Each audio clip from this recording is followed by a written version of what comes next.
আসসালামু আলাইকুম।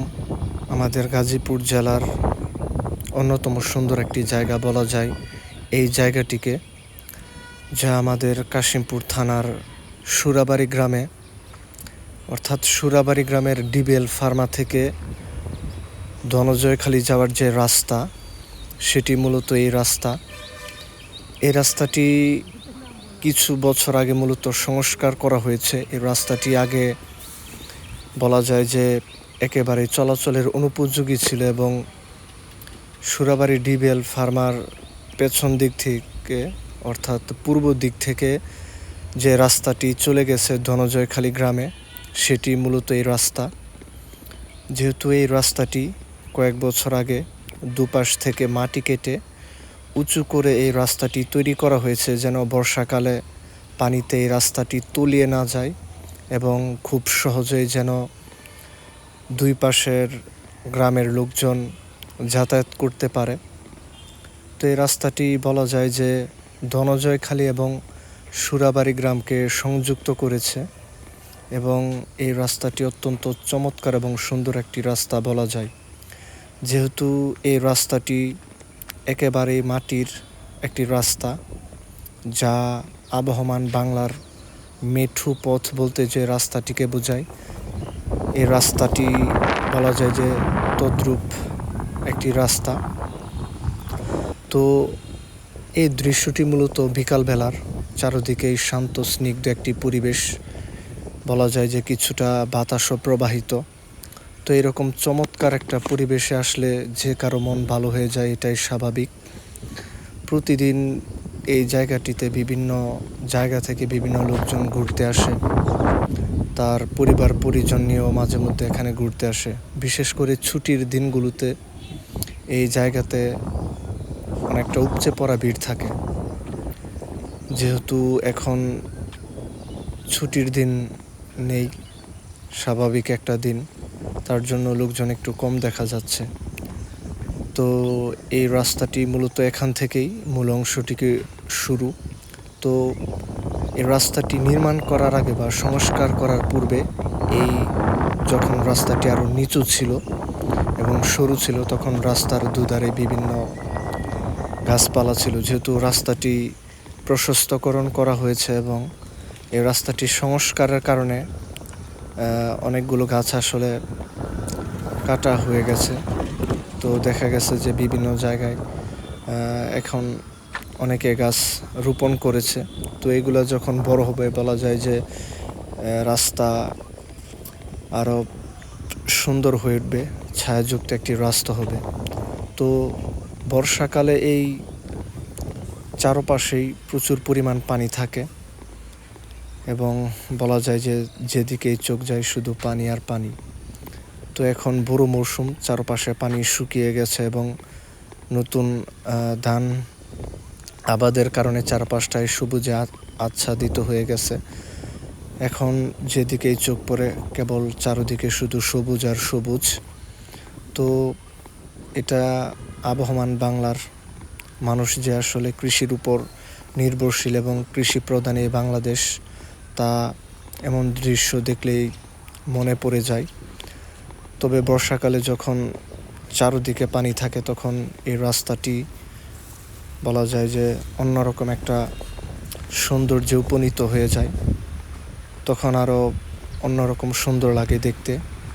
যেহেতু আমাদের এই ষড়ঋতুর বাংলাদেশ, আসলে এক এক ঋতুতে প্রকৃতি এক এক রূপে সাজে, এটাই স্বাভাবিক।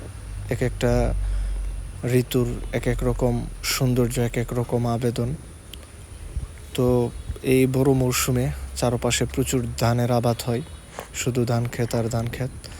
তো এই রাস্তাটি প্রশস্তকরণ এবং সংস্কার করার সময় রাস্তার দুপাশ থেকে মাটি কেটে মূলত এই রাস্তাটি উঁচু করা হয়েছে। তা না হলে দেখা যায় বর্ষাকালে এই রাস্তাটি পানির নিচে তলিয়ে যায়, তখন আর চলাচলের একটা উপযোগী থাকে না। তবে একটু বৃষ্টি হলে এই রাস্তাটিতে যে সমস্যা দেখা দেয়, তা হচ্ছে এই রাস্তাটি প্রচুর পিচ্ছিল হয়ে যায় এবং প্রচুর কর্দমাক্ত হয়ে যায়। তখন এ পথে হাঁটা বা চলাচল করাটা একটু দুঃসাধ্য হয়ে যায়।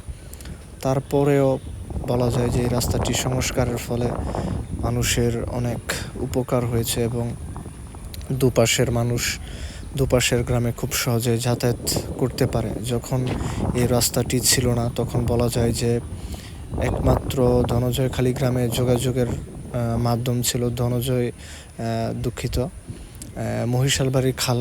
ওইখানে একটি পাটনি ঘাট ছিল বা খেয়া ঘাট ছিল, তো নৌকার মাধ্যমে পার হতে হতো। তবে অত্যন্ত পরিতাপের বিষয় আরেকটি এই যে আমাদের এইখানে যে একটি খাল ছিল যেটাকে মহিশালবাড়ির খাল বলে, তো এই খালে আগে সবসময় দেখা যায় তো প্রচুর পরিমাণে পানি থাকতো এবং দেশি মাছের যে সমারোহ তা এই খালের মধ্যে প্রচুর পরিমাণে পাওয়া যেত। তবে বর্তমানে আসলে খালের তলদেশ অনেকটা ভরাট হয়ে গিয়েছে বিভিন্ন পলি জমে। তো এই খালটি যদি খনন করা হয় বা সংস্কার করা হয় দেখা যায় যে পূর্বের যে একটি রূপ তা আবার ফিরে আসবে। তো এই খালের নাম বা খ্যাতি বলা যায় যে বহুদূর পর্যন্ত সুনাম আছে। তো এই জায়গাটিকে অনেকেই মহিশালবাড়ির খাল এই নামেও চিনে। তো এই জায়গাটিতে আসলে বিশেষ করে গ্রীষ্মকালে যখন তীব্র তাপদাহে মানুষ অনেকটা নাভিশ্বাস অনেকটা অস্বস্তিতে থাকে, হাঁপিয়ে ওঠে, তখন এই জায়গাটিতে আসলে অন্যরকম একটা প্রশান্তি কাজ করে, যেহেতু নদীর কিনারে হতে প্রচুর পরিমাণ বাতাস থাকে এবং বলে যায় যে মনটা একেবারেই জুড়িয়ে যায় এই বাতাসে। তো এই জায়গাটি বলা যায় সত্যিকার অর্থেই অন্যরকম সুন্দর এক প্রশান্তির জায়গা বলা যায়। আর কিছুদিন পর বাংলা যে বৈশাখ, সে মাসটি চলে আসবে এবং এই চারপাশে ধানে ভরে যাবে ভরপুর ফসলের মাঠ। তখন দেখতে আরও আসলে ভালো লাগে। তো এই রাস্তাটি আসলে নির্মাণ করার ফলে বিশেষ করে ধনজয়খালী গ্রামের মানুষের জন্য অনেকটা উপকার হয়েছে। তো বর্ষা মৌসুমে আসলে তারা খুব একটা এই পূর্ব পাশে অর্থাৎ সুরাবাড়ি বা এইখানে যে মূল সড়ক রাস্তা আছে তার মধ্যে আসলে আসতে পারতো না। তো যার জন্য আসলে যোগাযোগ ব্যবস্থাটা আরও উন্নত করার লক্ষ্যে এবং তাদের জীবনমানের মধ্যে একটা উন্নতির ছোঁয়া লাগাতেই মূলত এই রাস্তাটি নির্মাণ করা। দেখা গেছে যখন তাদের এই ধনজয়খালী গ্রামের কোনো মানুষ অসুস্থ হয়ে যেত, হাসপাতালে নেওয়ার প্রয়োজন পড়তো বা কোথাও নিতে হতো, তখন এই রাস্তাটি না থাকাতে তাদের আসলে অনেক দুর্ভোগ পোহাতে হতো এবং তারা বিভিন্ন সুযোগ সুবিধা থেকে বলা যায় অনেকটা বঞ্চিত হতো।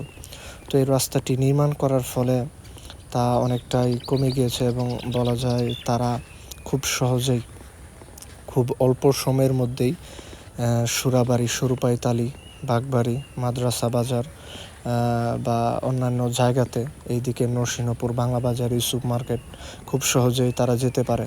তো আমরা সকলেই জানি এই ধনজয়খালী গ্রাম আমাদের কাশিমপুরের মধ্যে অন্যতম একটি গ্রাম, খুব সুন্দর একটি গ্রাম এবং এই গ্রামের অধিকাংশ লোকজনই মূলত কৃষির কাজের সাথে নির্ভরশীল। তো তারা তাদের বিভিন্ন ক্ষেতের উৎপাদিত শস্য বা বিভিন্ন কিছু বিক্রির জন্যই মূলত তারা এপাশে চলে আসে এই রাস্তাটি দিয়ে সুরাবাড়ি হয়ে। তো আগে এই রাস্তাটি না থাকায় তারা দেখা যাচ্ছে যে তা উৎপাদিত শস্য বাজারে নিতে পারতো না। তো এখন এই রাস্তাটি নির্মাণ করার ফলে তাদের জীবনে এক অভূতপূর্ব উন্নতির ছোঁয়া লক্ষ্য করা যায় বলা যায়। তো এই রাস্তাটির বলা যায় যে যেহেতু অনেক বড় একটি রাস্তা, তো এই রাস্তার মধ্যে মূলত 2টি ব্রিজ নির্মাণ করা হয়েছে, যেহেতু বর্ষা মৌসুমে যেন পানি খুব সহজে প্রবাহিত হতে পারে এর জন্য। এবং বলা যায় যে এক হাতের যে বাম পাশের জায়গাটা আছে, তো এখানে বর্ষা মৌসুমে মাছের পোনা মুক্ত করা হয় এবং মাছ চাষও করা হয়। তো দেখা যাচ্ছে যে আমিষের যে বিশাল একটা ঘাটতি তা পূরণে এই আমাদের যে তুরাগ নদীর এই অংশটাও বিশাল একটা ভূমিকা পালন করে থাকে। সবাই আসলে দেশীয় মাছের প্রতি অন্যরকম একটা আবেগ বা ভালো লাগা থাকে। তো তার চাহিদা পূরণে বলা যায় যে আমাদের এই তুরাগ নদীর এই অংশটুকু অনেক গুরুত্বপূর্ণ ভূমিকা পালন করে থাকে। তো এই পথ দিয়ে আসলে হাঁটলে ক্লান্তি বলে যে একটি কথা তা তার মনে হয় না।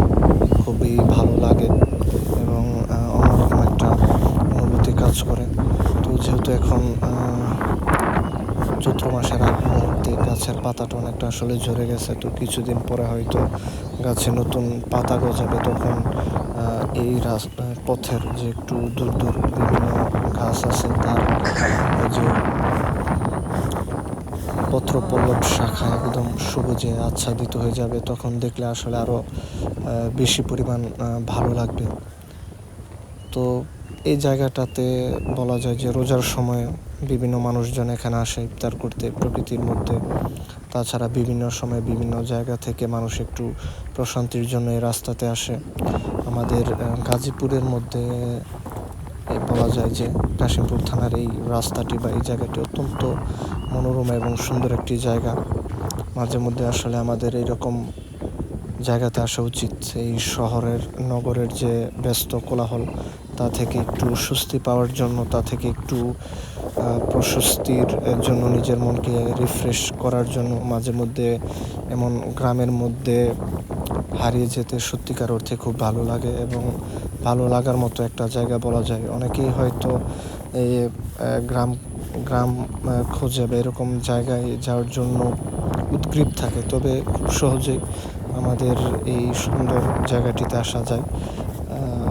এটা আমাদের কাশিমপুর নামাবাজার থেকে আসা যায়। নতুন যে রাস্তা হয়েছে সেই রাস্তা ধরে, অথবা আপনি যদি কাশিমপুর কোনাবাড়ি রাস্তার সুরাবাড়ি ডিবিএল ফ্যাক্টরিতে নামেন, সেখান থেকে অটো বা মোটর সাইকেল যোগেও এখানে আসা যায়। তার পূর্ব পাশেই মূলত এই